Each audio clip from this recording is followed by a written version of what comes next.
Your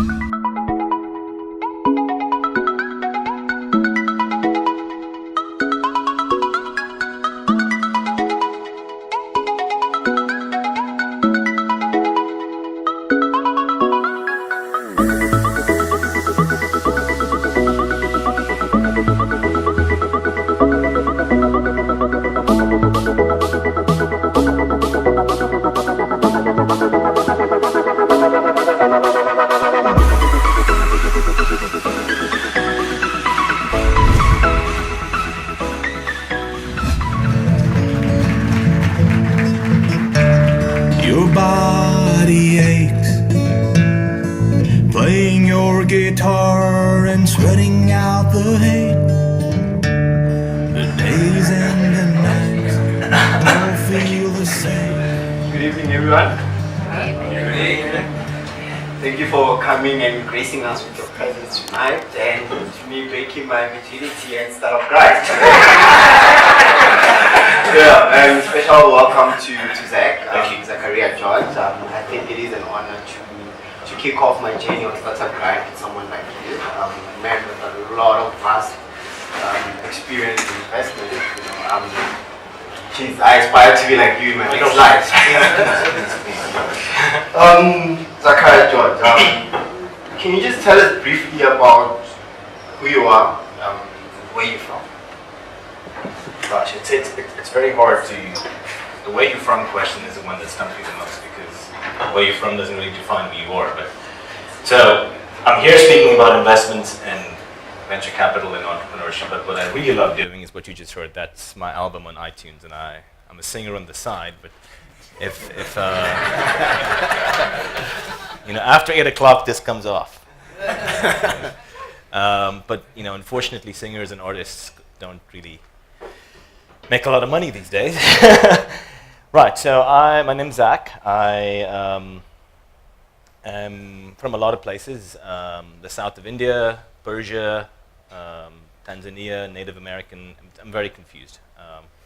And that's a whole another bottle of rum for that. But I grew up in the Middle East, in a small country called Oman, just 2 hours from Dubai.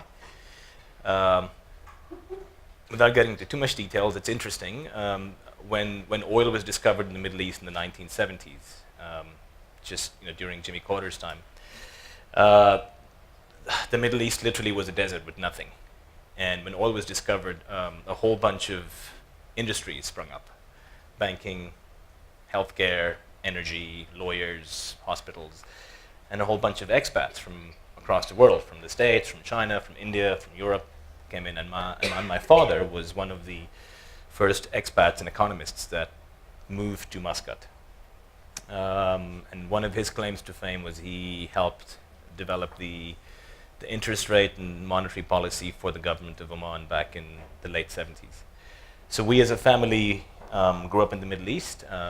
The Middle East, as most people may know, is a very sort of expat third culture community. So it's like Dubai, Singapore, where you have no real identity except for the communities around you. So I grew up in a very sort of international, multicultural environment. One of the downsides of growing up in a very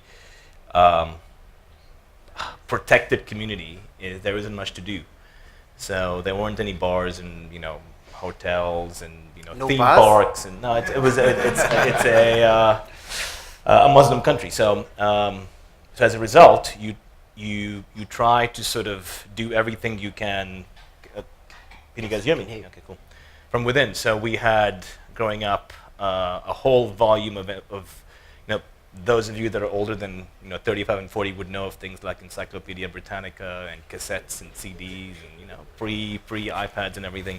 So I grew up listening to a lot of music, reading a heck of a lot, and as a result, I kept getting just thrown at with just books and music and everything. So I ended up getting double promoted in kindergarten and in grade 2. So I matricked, as you would call it here, at 16. So the sort of result of that is I've always been very young for everything that I've done. So I've felt like a baby my whole life. But one thing that I really enjoyed as a kid was math and science. So people talk about the STEM subjects quite a lot: science, technology, engineering, math. That was literally drummed down my head from the day I was a kid. So I spent 16 years of my life in the Middle East, and I had this amazing fascination with going to the States and working in the big bag world of entrepreneurship. I do have roots in India, and my mother, who's originally Persian but lived in India most of her life, she said, "Zach, you've lived a very protected expat lifestyle. I'm going to take you and put my only son in the deepest, darkest, most crazy cities in the world." And many of you that have ever lived in Lagos or Mexico City or Tokyo or Nairobi know that if you live in Delhi, Bombay, Calcutta or Madras, it's pretty much the same. Literally 20 million people and motorbikes and pollution and cows and buses, and it's just hustling, bustling. So imagine a 16-year-old kid getting thrust into the middle of a city 3,000 miles away from home and being asked to just survive. It was the best thing that ever happened to me. So has anyone here heard of the IITs before?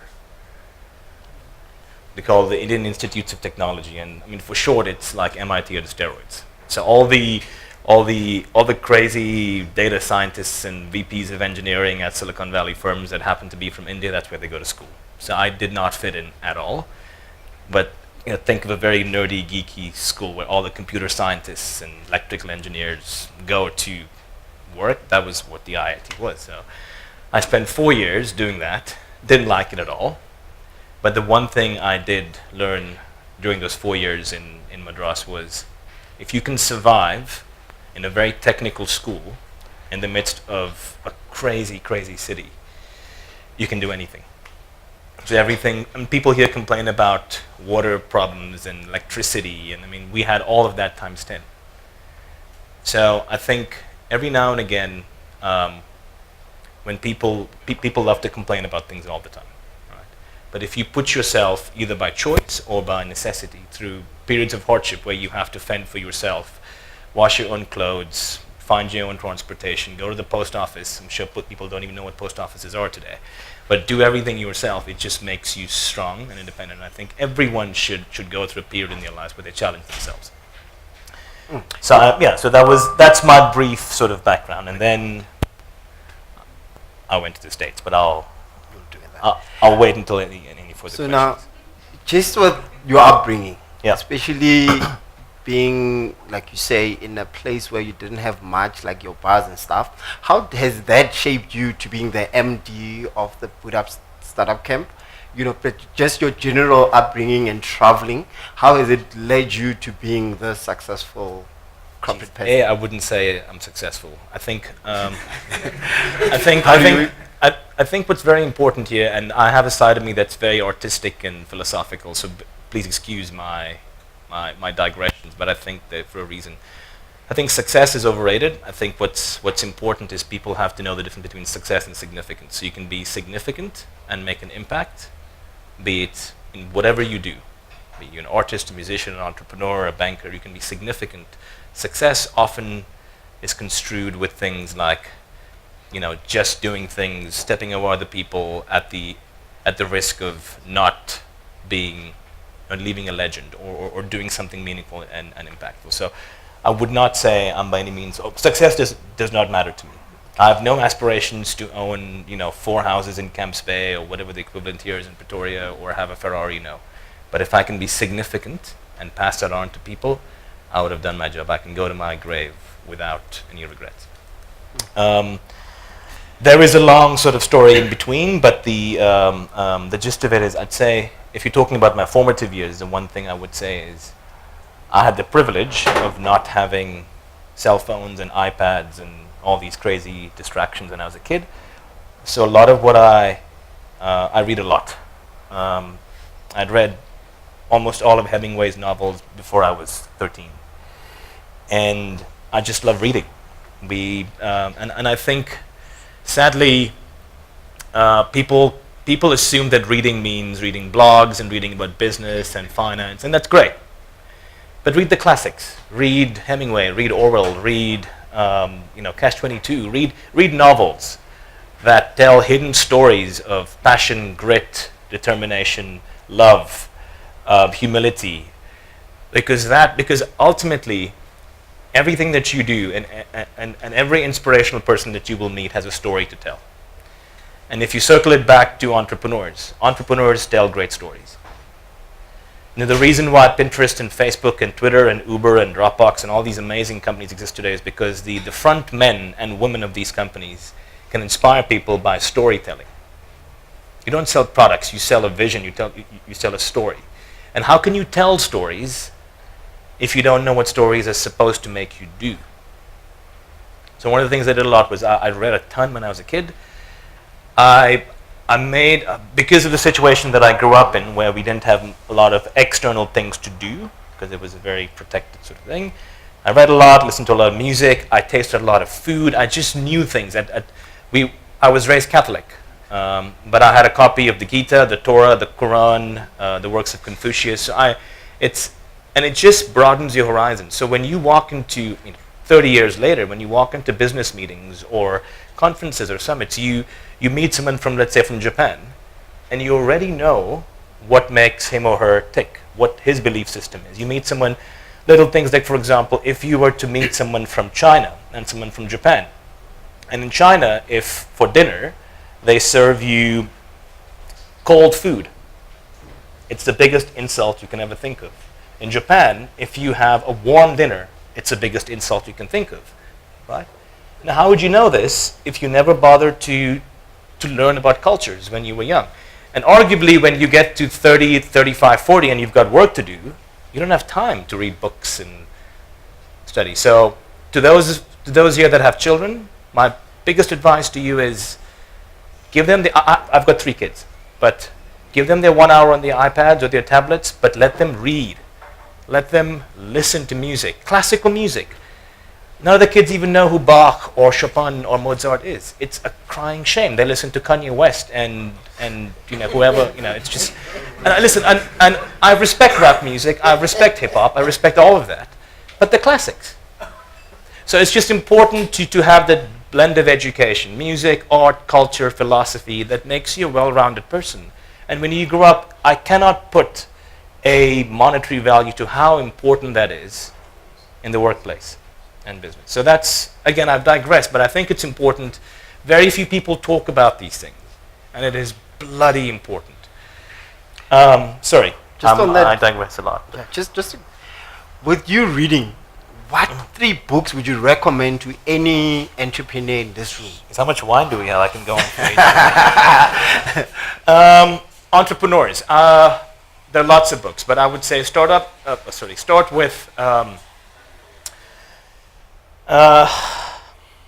okay, if you're talking specifically around entrepreneurship, reading 0 to 1 by Peter Thiel, the co-founder of PayPal and one of the GPs of the largest venture capital funds in the world. That's a good book to read. Reading Eric Ries's Lean Startup is a fantastic book for people that are starting their own businesses. There's a book called Good to Great by Jim Collins, if people haven't read that. It just talks about how it's marketing, sales, how to literally grow a business from the ground up.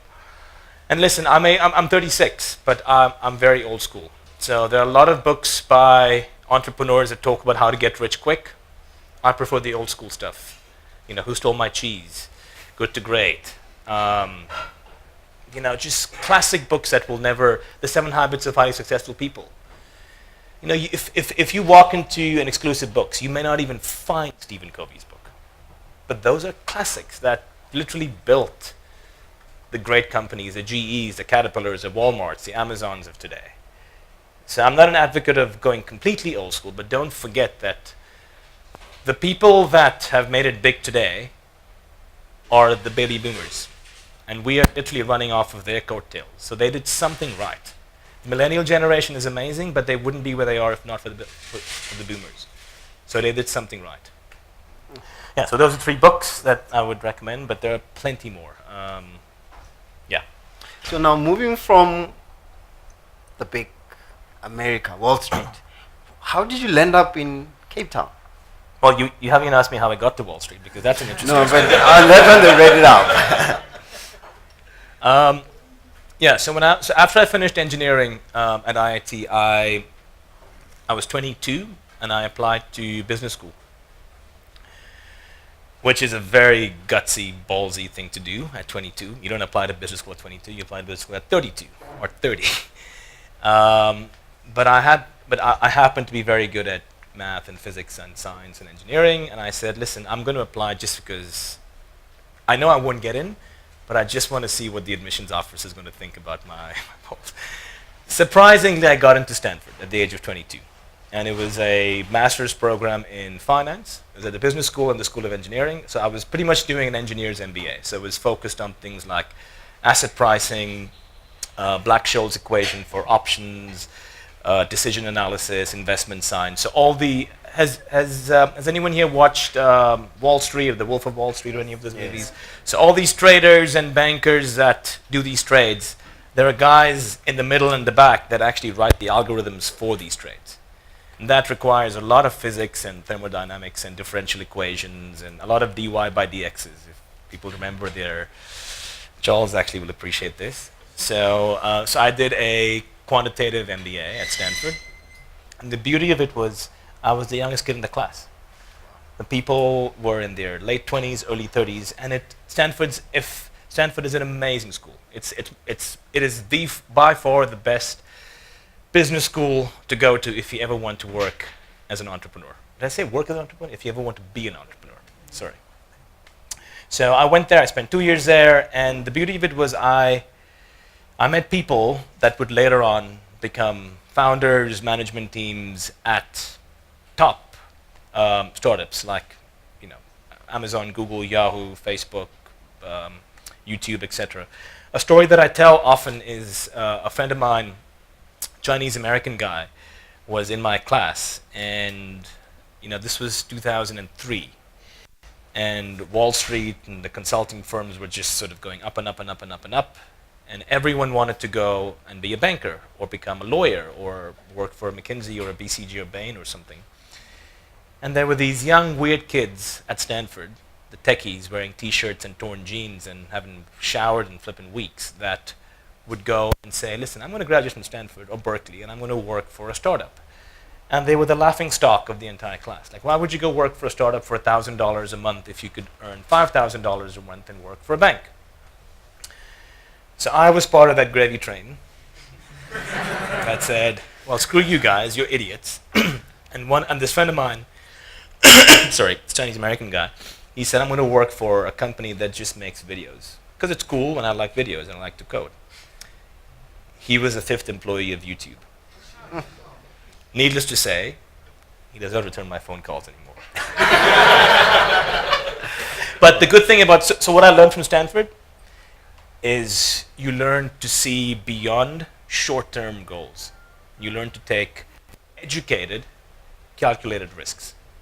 And Stanford is Silicon Valley in general. So the whole culture of the Valley that Guillaume spoke about earlier was born out of the mindset of people at places like Stanford, Berkeley, UCLA, etc. California has that beautiful culture of taking risks and doing things that are innovative that completely blew me away at the age of 22. But sadly, because I had to pay back a huge amount of loans to going to Stanford, I decided to go and jump ship and go and work on Wall Street. Because I couldn't sit with $200,000 loans and not pay it back. So for my sins, I got accepted in 2004 for a job at Lehman Brothers.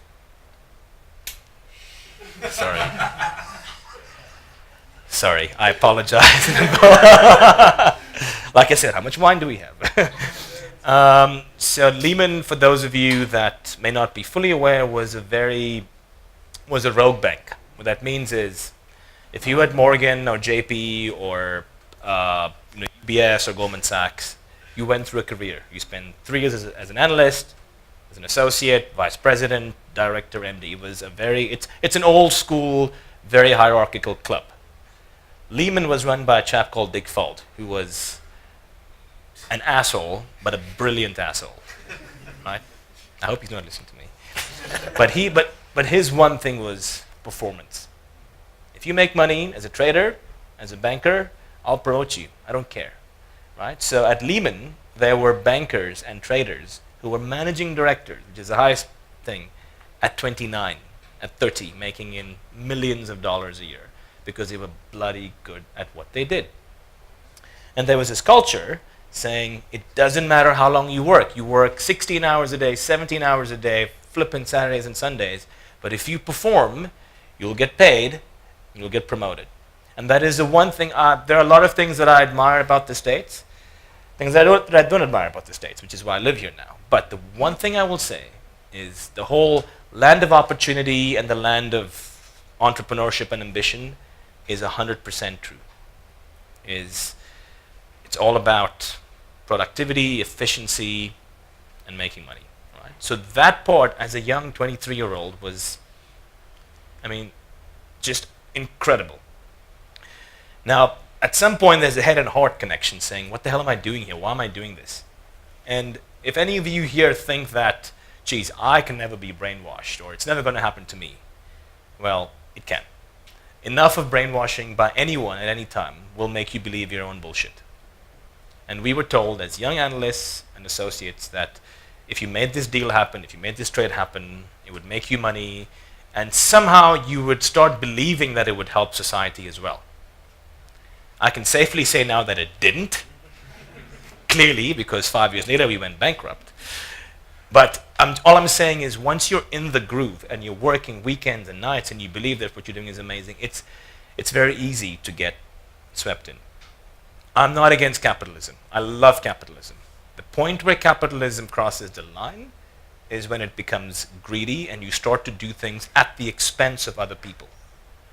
Capitalism by itself and the desire to make profit is a fundamental tenet of human civilization without which we'd all be living on the streets. Right? I'm not going to talk about socialism as capitalism because that's another long conversation and people might start throwing stones and tomatoes at me. We don't have enough wine. Yes. But I was at Lehman for 5 years. But the interesting thing was about 4 weeks before Lehman went bankrupt. So Bear Stearns was another big bank that went bankrupt a year before Lehman.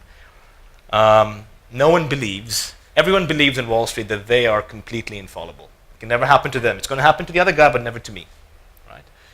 So everyone ignored what happened to Bear Stearns. But if you look at the auto crisis, the subprime mortgage crisis that eventually catapulted in the entire financial industry collapsing, the writing was on the wall. And I come from a family where my mom's a psychotherapist, my dad's an economist. I've always had a big leaning towards working in socioeconomic development, so I said, stuff this. I'm going to take 6 weeks off and just check out from Wall Street. Take a sabbatical, an unpaid leave. I literally Googled volunteer abroad, and I found an orphanage in Ghana.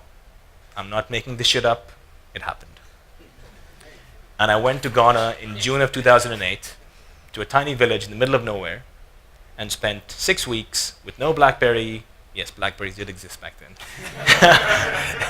No laptop, no connectivity whatsoever for 6 weeks to volunteer at an orphanage and at a hospital, and just had the most amazing experience of my life. So my blog, etc.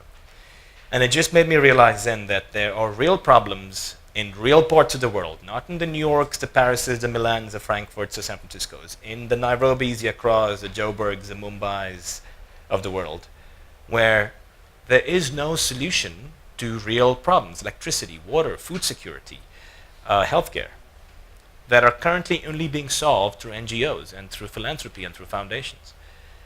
So my 6 weeks at this orphanage in the hospital in Ghana said, I'm going to go back to New York and resign and take up a job at the Gates Foundation or the Clinton Foundation and try and do something from a for-profit commercial perspective that empowers people to start businesses and find profitable solutions for real-world problems.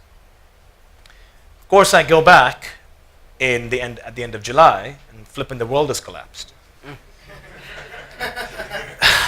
So I often give talks at conferences about like how do you balance your passion and your motivation and your inspiration to do good versus being practical. So at that point, I realized that if I just went back and resigned and tried to do something impactful, I couldn't pay my bills because, two-thirds of the entire financial industry in the US lost their jobs. I'm sure most of you heard about it. So at the time, Barclays bought Lehman, and they fired about 75% of the entire Lehman staff. They picked 25% that could fill in holes in Barclays, and I happened to be part of the 25%. So I said, Zach, don't be an idiot. Just ride the wave out, and then when the time is right, make your move. So I worked at Barclays as a vice president for times because I happened to be good at banking. I don't know how. But then in 2010, I'm a big fan of football. Pirates or Chiefs? Who? No? I guess it's Chiefs in the room. Chiefs. Cool. And when I heard that the World Cup was coming to South Africa in 2010, I said, I have to be in South Africa. I didn't know a soul in this country, but I said, I'm buying a return ticket to South Africa. So this was in May of 2010. I said, I'm going to Cape Town to stay there for about 4 weeks, watch some football, and then go back. And then the craziest thing happened. I come to Cape Town in May of 2010. I had an amazing time watching the World Cup, but the one thing that absolutely shook me to the core to this day was the fact that the global media has such a distorted, negative perception, at least back then, of South Africa. We were warned to be careful of living in South Africa, even if it's for the World Cup. The crime and this and that, safety, security, and Joburg is not safe, and Cape Town is not safe, and blah, blah, blah, blah. And we believe that. I mean, CNN and Fox, they're all a bunch of losers. But we came here to watch some football, and I came and spent 4 weeks here, and I said, Jesus, sorry, this Cape Town is paradise on earth. You've got everything, the mountain, the ocean, the wine, the coffee, the sea, the surf, I mean, everything. And at a quarter of the cost of living.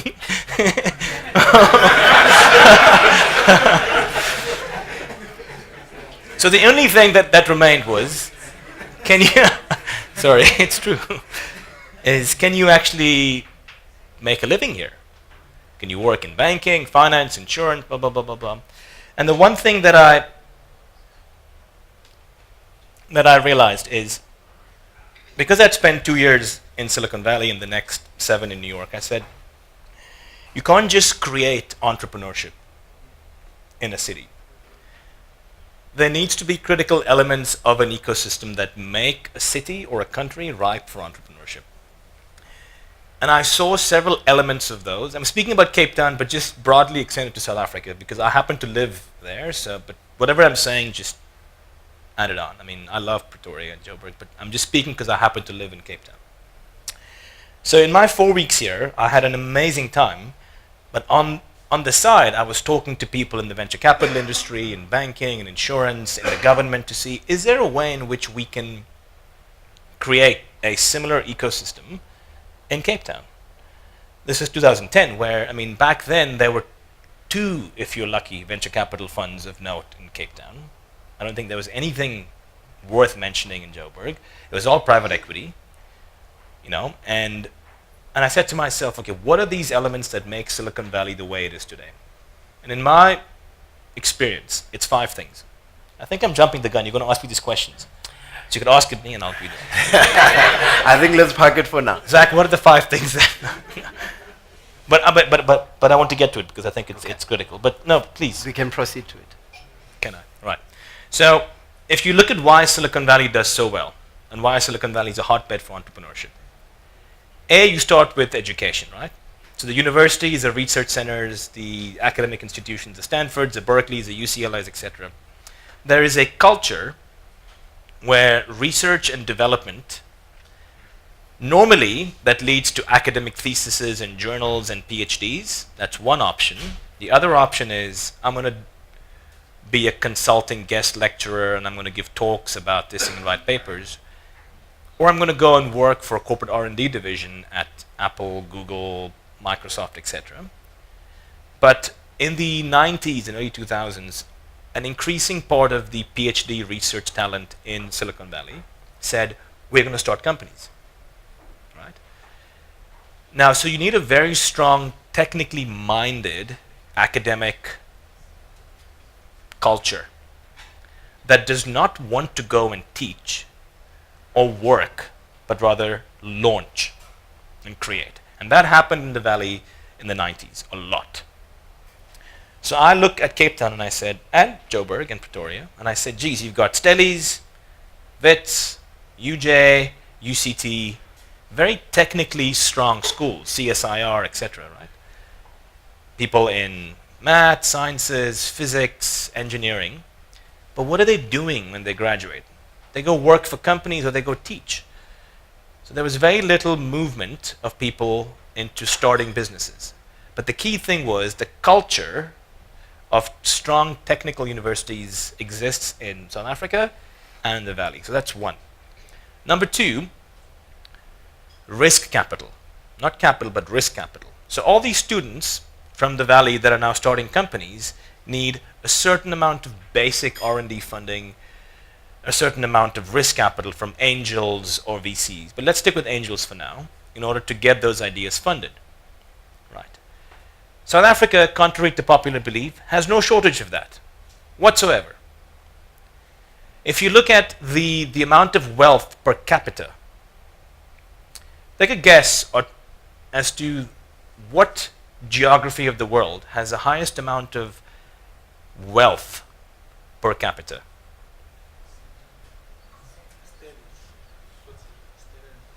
I'll give you a hint. It's not San Francisco, it's not all that, it's actually Stellenbosch. Has the highest amount of wealth per capita. It's a big region, small number of people, but wealth per capita, right? More than Silicon Valley, with adjusting for the flippin' 14.5 exchange rate. Right? So there is no shortage of capital. It is a myth, but there is a shortage of risk capital. Because investors in South Africa put their money into property, real estate, the JSE, traditional funds, and there is no money that goes into entrepreneurship and to building small businesses or even research and development, right? But there is capital. And that to me was a similarity. There is capital in the Valley, there is capital here. It's a question of mobilizing that. So that's factor number two. Factor number three is entrepreneurs themselves. So you need a culture of good developers, designers, and people in marketing. And trust me, those of you that have been to Cape Town before, there's no shortage of all those three. Every second business in Cape Town is a flippin' design house or an agency or a marketing firm. I'm sick of it. It's beautiful, but I'm sick of it. Right? There's too much. Designers, developers, and marketing agencies. The Valley has plenty of it, and so does Cape Town. And I'm pretty sure Joburg and Pretoria as well. Right? Because you need, without them, you can't have startups. That's third common factor. Fourth common factor is the government. So, and trust me, this is true. And this is maybe a Western Cape thing, but okay, please don't throw tomatoes at me. But the key thing here is the government of California has a whole bunch of subsidies, tax subsidies, research grants, facilities that go towards small businesses specifically for R&D. Right? You have equivalents of that nationally here, like TIA, like the IDC, and I'm sure Jayashree has a whole list of organizations that do it.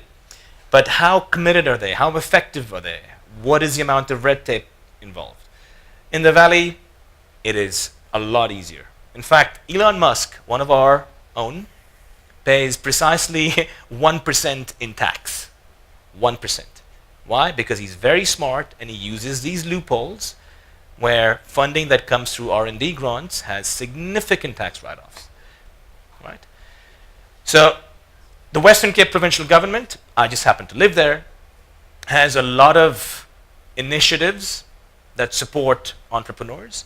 I'd like to see more of it from a national perspective, but the tenets of that, Westgrow, the Western Cape government, and there are a lot of things that, in theory at least, support entrepreneurs and small businesses. The one thing that happened recently was, I'm sure everyone's heard of the Section 12J Act in the tax code, where if you as an investor put money into a venture capital defined company, you get up to a 45% tax write-off. Beautiful thing. You've got similar things in, but again, the way that information is processed and delivered to the right people needs to be changed. Hence the reason why marketing, messaging, communication, very important. Number 5, corporates. What do I mean by that? Corporates in South Africa, so in emerging markets, there is a fundamental difference in the way large corporates work versus the West. And ironically, it is an indication of the maturity of industries and the economy in those respective countries. What do I mean by that? Not sure of the exact statistics, but if you look at 5 sectors in South Africa alone: telcos, retailers, banks, insurance companies, and minerals/energy. They collectively account for, I don't know what the exact number is, but more than 80% of the GDP of this country. I'm pretty sure it's more than 80%, but yes. Look at similar stats in Western Europe and the States, less than 40%. Right? So if you live in a system, an ecosystem, and this is the bane of most emerging markets.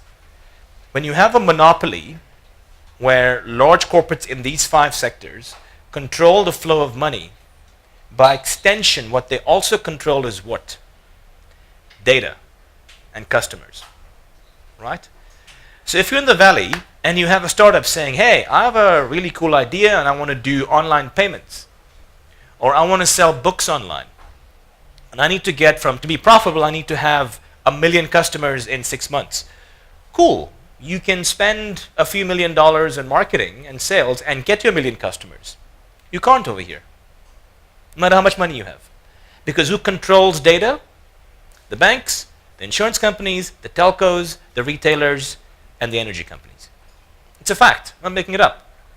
Right?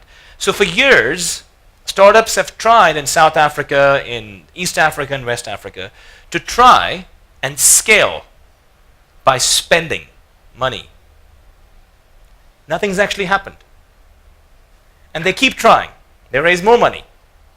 Nothing happens. They raise more money. Nothing happens.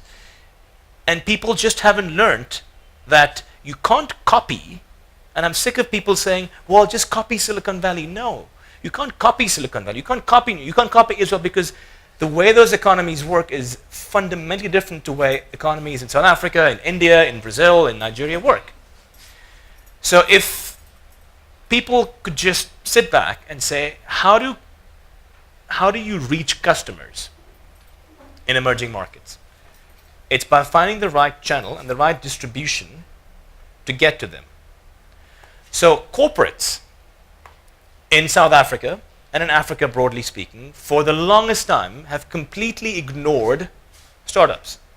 Yes. We're short on time. Time is good. You sure? Okay. I think it's saying. Sorry, I can stop, but You've covered like 4 of my points already. I think let's just. I'm sorry. I'm going to finish this 5th point, and then I'm going to go. Just finish my chain of thought. So corporates can't access. So for the longest, and because we have a banker in the room, I'm going to talk specifically about banking. So until about 4 or 5 years ago, let's forget the other 4, but just take banking. A bank traditionally would never view anyone but the other 4 banks as competition. So if you're Standard Bank, your competition is ABSA, FNB, Capitec, Nedbank. That's it. And for years and years and years, I happen to be an ex-banker, so I can speak from experience. As long as you met your quarterly results and your annual results, you got paid your nice bonuses, everything's cool, Bob's your uncle, cool, right? So why would I ever have to engage with a startup unless it was for CSI or my brand or how good I look? Because I get no economic benefit from working with a startup, right? Needless to say, because the economies are structured in a way in emerging markets where corporates have controlled the flow of money for centuries, There was no need to engage with startups.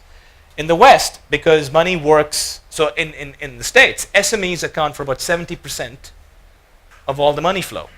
So if you're Wells Fargo or a Citibank or anyone, a Wachovia, you have to work with small businesses. You have to be innovative. You're forced to be innovative. So it took banks, I'm talking about banks, but this applies to insurance, retail, to telcos, etc. Until about 3 or 4 years ago, when you saw the ridiculous growth in companies like Uber, Airbnb, Twitter, Facebook, Dropbox saying, geez, there is so much wealth outside of traditional corporate work. There must be something that us as bankers or insurance companies, etc., are missing. We're missing out on something. That's why when things like blockchain technology, mobile payments, peer-to-peer lending came out, none of the banks had any idea what these things were. Speaking under complete confidence, there were C-level execs, I kid you not, I will not take names here, at each one of the 5 banks 3 years ago that did not know what blockchain was, did not know what peer-to-peer lending was. C-level execs. So, until about 4 or 5 years ago, there was no culture of innovation. And just in the last 4 to 5 years, banks and insurance companies, etc., have learned that without working with innovative fintech, health tech, AI, IoT startups, they would go out of business. Right? And that's when the corporates started working, and that's the 5th, and in Africa, one of the most important elements to create an innovation ecosystem. I'm going to stop now. I think it's a nice point to now talk about. Can you please give us an elevator pitch for your startup bootcamp? Because I think it fits nicely to what you've been raising now. Yeah, so Startup Bootcamp was something that started 2 years ago. I'll tell you what I did before that. But Startup Bootcamp is it is a global network of accelerator programs on 6 continents all across the world. Startup Bootcamp is the #1 accelerator program in the world outside of the US. So the top 3 in the world are Y Combinator, 500 Startups. Startup Bootcamp is the 3rd. It is the only accelerator program in the world that is multi-geography and multi-corporate. And we take innovative, disruptive companies all across the world and shorten their time to success from typically 2 years to 6 to 9 months. And we work that exclusively by partnering with large corporates that are innovative, with mentors, and with investors. And we get all our content. I mean, the content is similar. So I mean, I'm sure most of you have heard of Y Combinator, Techstars. So for those of you that don't know, Y Combinator and Techstars and 500 are accelerator programs that created companies like Uber, Airbnb, Twitter, Spotify, Dropbox, etc. Startup Bootcamp created a lot of similar companies, and it is one of the most effective ways to grow a company in a short period of time. But the secret sauce in emerging markets is learning how to partner with large corporates to help you shorten your route to market. That's what Startup Bootcamp Africa is, and we launched that earlier this year after about a year of speaking to large corporates. So that's who we are, what we do. But yeah. Any key learnings or success stories from the Startup Bootcamp that you can share with us? Yeah, so our first cohort is live at the moment. Yeah, and our demo day is on November 30th.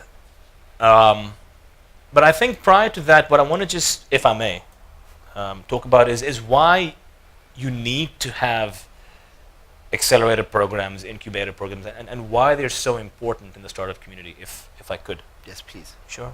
I don't want to upset you more. So when I first came here 7 years ago, and I decided, so by the way, after week 6, I was like, I love South Africa, I'm going to stay here. So I resigned via Skype. Anyway, so I spent a year traveling across the continent, working as a professor. I worked at Hart Social Investments for a while, did a lot of social entrepreneurship stuff. And then I said, okay, my assumption was that the problem was funding.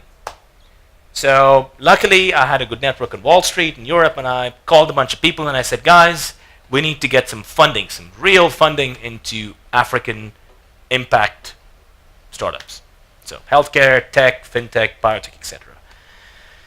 And the fact that I was physically on the ground said, okay, cool, Zach's there, he's going to get some, he's going to network and do everything. So in a matter of a year, we launched something called UStart, which is a network of family offices and private individuals, mostly in Europe, that would make direct investments into tech startups on the African continent, alongside other emerging markets. But the key thing is they would co-invest with local VCs. So it's funny how a lot of family offices and VC funds and angels in South Africa would not invest in their own companies, but you'd have foreigners from Italy, Switzerland, Germany, and Spain say, well, that's a really cool health tech company that makes sensors for wearable devices in Stellenbosch. I'd invest in it. And then you have the guys, again, I'm not going to take names because I'm going to be quoted, but a lot of VC firms and angels in South Africa say, oh, geez, wait a minute. Why aren't we investing in that? So for about 3 years, we did about close to $5 million worth of deals in early stage tech startups in South Africa, but a few outside of South Africa as well. And all seemed great. There was one problem though. If you do early stage funding into tech startups, you at some point kind of have to make your money back. Right? It's the whole purpose of investing, right? You kind of, it isn't philanthropy, right? Broadly speaking, there are about 4 to 5 ways in which investors can make their money back. Right? One is the good old-fashioned, you just pay yourself dividends. But it doesn't really apply to tech companies because tech companies grow, they don't pay dividends. Most of them at least. Number 2, which is highly unlikely, is you IPO. But good luck with an IPO. Right? Number 3 is when you have a mature, self-sustaining ecosystem where you can raise multiple rounds of funding. An angel or seed investment can, if they want to, cash out to another investor. Number 4 is you have management buyouts, where management has enough money to buy out investors or raises capital through the debt markets to buy out initial investors. And number 5 is a trade sale, where it's M&A. You sell to a larger corporate or to another bigger company. In South Africa, unfortunately, there are no secondary VC processes. Management never has enough money to buy out buy out investors. No dividends, no IPOs. So what typically happens is you end up looking for a large corporate to buy you out. And it does happen. But if you look at why corporates in South Africa buy startups, why do you think corporates buy startups in South Africa? To cut out all the competition. So some guy or some girl has spent an amazing amount of his or her time building a really cool, let's say, peer-to-peer lending app. Ooh, that's trouble. What does he or she put into that business? A couple $1 million. So is he or she going to be happy if I pay them 4 million rand, 5 million rand? Can he buy a house in, Clifton? Maybe not. Maybe 7 or 8, and they'll be happy. Pay them out. Bob's your uncle. Done deal. What happens to the startup? Tanks. Why does it tank? Because you now have an innovative startup that's built on the principles of agile, lean, scrum, whatever you want to call it, right? That is now part of a small side room on the 18th floor of a corporate building in Sandton. No one knows what the fuck's going on in that office. But they did it because it was the right thing to do. Sorry, I curse a lot. If you don't like it, you can leave, right? So that's typically what happens. I can say this out loud because these are examples. Naspers loves to acquire companies. They did so many acquisitions at ridiculously low multiples that folded after 2 or 3 years. All Mutual, Naspers. I mean, it's just there are so many large corporates that do it. Vodacom, they do acquisitions for the wrong reasons. They do acquisitions because they want tech, they want customers. I mean, yeah, I'm not going to say take names, but yes, corporates do it a lot, right? So in South Africa, you have a lot of what we call premature exits, where founders sell themselves short because there is no other way to recoup their money. So in a mature ecosystem, corporates should learn to work with startups, not buy them out. And the only way you can create that system is if you incentivize corporates to be more innovative and work with startups so that they can commercialize and provide better value to their clients by using your technology, but the IP stays with the startup. Because what typically happens is an entrepreneur becomes an employee. And what happens when that happens? You kill all innovation. So about 2 or 3 years ago, I had the good fortune of meeting pretty much most of the management and C-level execs at Barclays, ABSA, and it's weird how when you're in a corporate for 20 years, you may never in your entire life meet anyone that has a C after her name or his name. But if you leave the corporate and are doing something cool or innovative, you'll get a meeting like this, because you are adding some value to them that they don't have. Zach? So yeah, so that's. Can I pause you there, but sure. Sorry. Just a quick one before I ask questions from the audience. Can you just give briefly, please, the difference between an angel investor and a venture capitalist? Yeah, so angels are typically fund deals at the early stage, and they fund. You're talking about numbers. Once you have a product, an MVP, minimal viable product, some initial customer traction and some revenue, angels get you to a point where you can launch a proof of concept or a pilot or some sort of initial commercialization with a select group of clients. Angel investors bring 3 things to a startup. One is networks, one is industry experience and knowledge, and number 3, money. And in decreasing order, I said that on purpose. So angels are people that typically have a lot of experience in an industry that want to invest in you as a mentor and advisor because they see you as a pioneer in a particular industry that they could help with their existing knowledge and networks. Angel investments typically range anywhere from a few 100,000 rand up to 2 or 3 million rand, sometimes even 5. VC, venture capital, usually comes a lot later. Once you have, traction, customers, you don't have to be profitable. That's a big, big, big myth. You don't chase profitability, you chase traction. You chase customers, you chase revenue. And VC, in fact, most VCs will fund companies that are pre-break even, but post-revenue. And VC deals range anywhere from 5 bar all the way up to 20 million rand. But VCs back companies that have traction. Okay. So that's that's a whole different conversation between an angel and a VC. The VC industry in South Africa has gotten better, but is still very, very, very immature. So we probably have about 5 really classic venture capital funds in South Africa, which is a crying pause shame. on that. Yeah. We'll get to that. Yeah, cool. Any questions from the audience?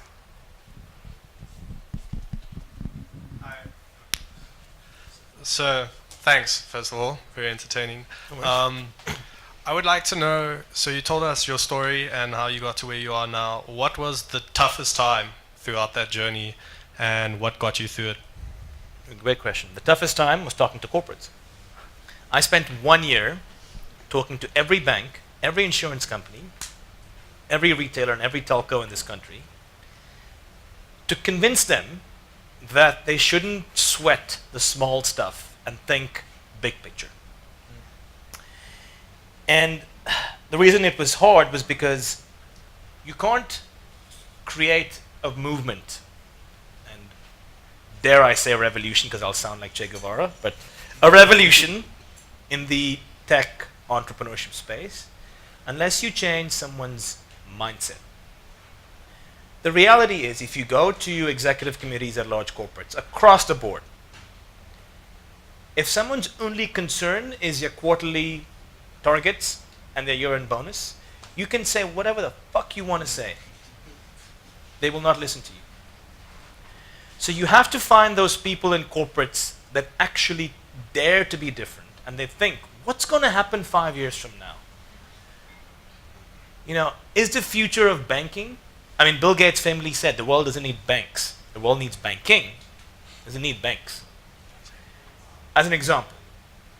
So it's these innovative people within large corporates that dare to be different and say, you know what, I'm going to put my hand up and actually do something different. And finding those people was the hardest thing for me.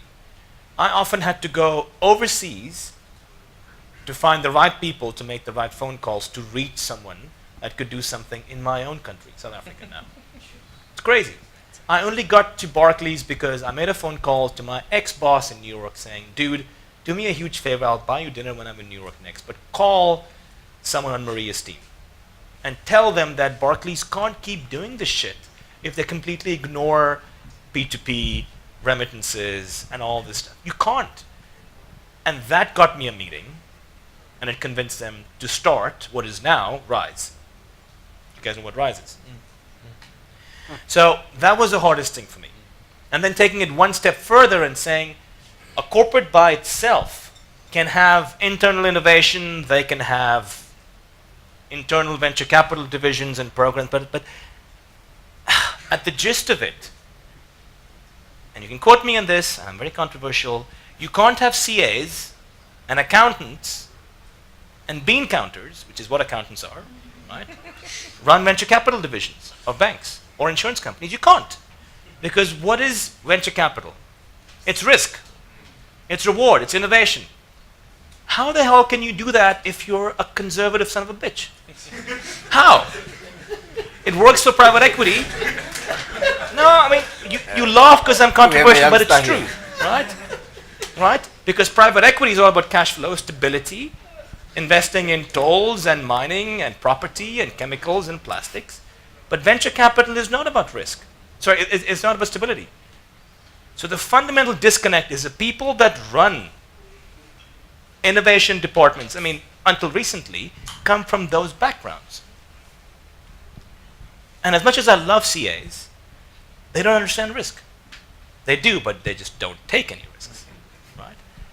So that is a fundamental disconnect that it took myself and my co-partner Philip, who runs Startup Bootcamp with me, years, not a year and a half to be precise, to convince corporates to say, we are going to be innovative. And that was step one. And step two, you can't do it by yourself. Thank you. So, Just yeah, a so quick that's one. sort of, yeah. If you could have a massive billboard anywhere in the world, where would it be and what would it say? Short, please. Gosh.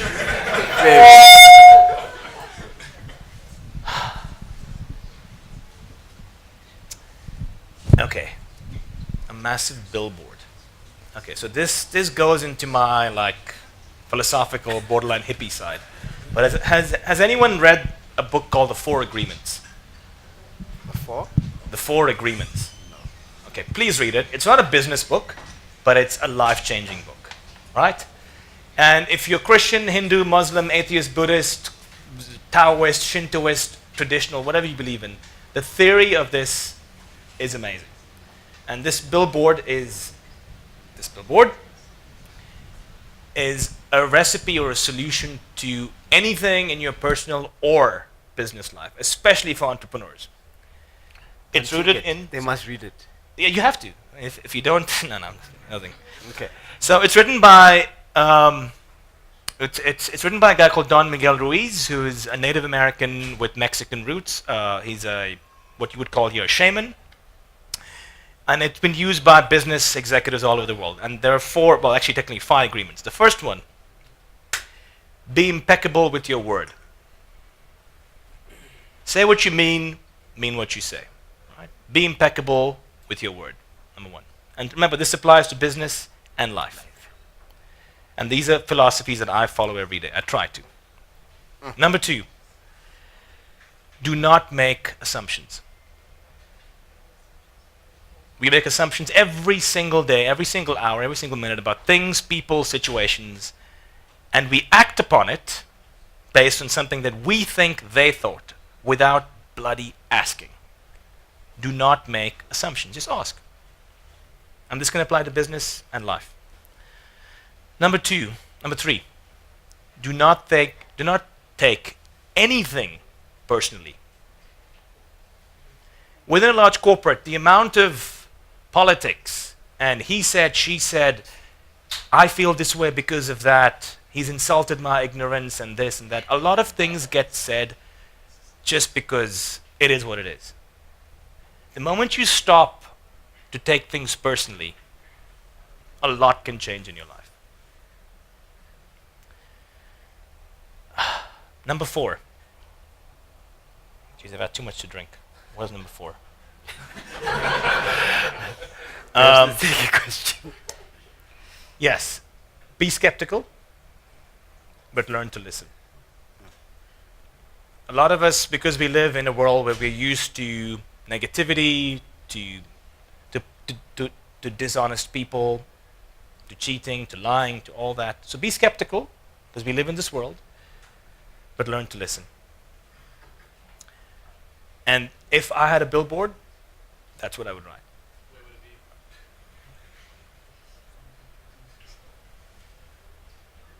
Online.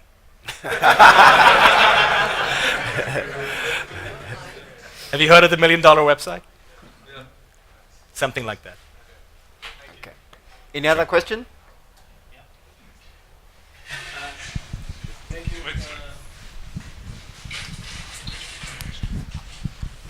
Thank you, Zach. I think it was thought-provoking, what you have just shared with us. I have so many questions, but I will stick to one. You mentioned that in South Africa, the market is so concentrated that you have very few entrepreneurs having an opportunity to play. From your perspective, how can we deconcentrate the market? How can you concentrate the market? Deconcentrate Deconcentrate the market. Yes, I think this is another issue that I need to talk about. And it's about the idea of job creation, social upliftment, and doing good without losing focus of the commercial viability of whatever you're working on. So it's very important to remember that just because you have seen massive advances in technology, in engineering, in science, in AI, in robotics, etc., it does not mean that that is going to come at the expense of someone's job. And this is a huge debate that wages in Parliament, on the news, etc. And I have a fundamental problem with that. And the reason I say that is because if you look at the evolution of society over the last 200 years, from horses to cars to music to everything, there has never been a long-term, keyword long-term, loss in jobs because of a shift in technology. When we move from horses to cars, yes, a lot of people that were horsemen or farmers or animal carers lost their jobs. But they moved on to becoming smarter to work on assembly lines. The same thing with the internet, with phones, with technology today. Now granted, the rate of acceleration of technology is unheard of, and God help our kids and grandkids. But the key thing here is, as an entrepreneur, you cannot afford to not be on top of technology. And if you can't do it yourself, work with someone that can help you do it. And a lot of times I hear people saying, I can't code, I can't do this. Listen, I can't code either. Right? But it's a question of, how can I join the ranks of smart people that can help me hone whatever skills I have to do interesting work and be on the forefront, because jobs will always exist, but you're literally transitioning from a different quality of job to a better quality of a job. Going forward, I can tell you now, the number of CAs and accountants and lawyers and professional services and consultants and bankers, by the way, are going to shrink rapidly. Gosh. Bankers don't want to hear that.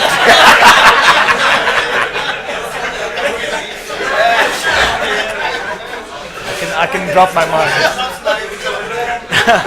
Right? But what's important is that you learn.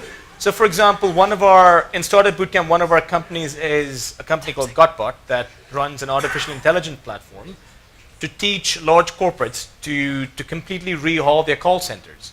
So no longer would you have to wait on the line for an hour with Vodacom or with your car company. You can do it through a bot, right? There are plenty of companies like this, but they use machine learning and AI to solve these problems. Now you're going to ask me, Zach, but that's going to lose hundreds of thousands of jobs in call centers. No. Those people are going to be skilled to do other things in the exact same industry and learn about basic programming or learn how to do marketing for call centers using AI technology.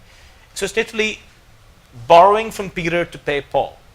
That's how jobs are created. So you shouldn't have to worry about saying, geez, how do we, what's the word you use? Deconcentrate. It's because when technology, so think about this, right? And I'm going to end here. Yeah, short. Of all the social enterprises in the world that supposedly create jobs and uplift our economy, what is the one institution that has created more jobs in South Africa than any other corporate? I'll give you a clue. It's a complete tech startup. And clue number 2, it's not a social enterprise, but has created more jobs than any social enterprise has ever done. Any takers? Uber has created more jobs for drivers, for fleet managers, for insurance agents. It's a spider effect. If you use disruptive technology to create something that is almost indispensable to the population, you will create jobs. You will create economic upliftment. So don't ever tell me that innovation and technology is bad or takes away jobs, because it doesn't. It's, again, shift in your mindset. Let me throw in one last question here. What should we as Africans be watching out for in terms of tech in Africa in the next 5 to 10 years? Okay, so I would actually go beyond and say, if you look at the population statistics, the population of Africa, the turn of the century, so most of us will be dead, but think about your kids for a change. By 2100, the population of Africa is going to tip 4 billion. The world's population will be around 11. This is according to UNESCO and WHO. So almost 40%, or at least a third, 1 in 3 people on the entire planet will be from the continent of Africa. 1 in 3 people, if not more. The current infrastructure on the continent, rails, bridges, water, electricity, power, internet, cannot support that population growth. So for the next 5 to 6, but ideally the next 50 years, what's important is focusing on technologies that can disrupt traditional industries. Property, construction, mining, water. So there are industries like e-commerce and banking that are being disrupted right now. But what about the undisruptible industries? Whoever thought that books would be disrupted? That newspapers would disappear? They did. Insurance. So what Africa should be focusing on is traditional industries that will not exist or are right now unpenetrable, or whatever the word is, and using tech to solve those problems.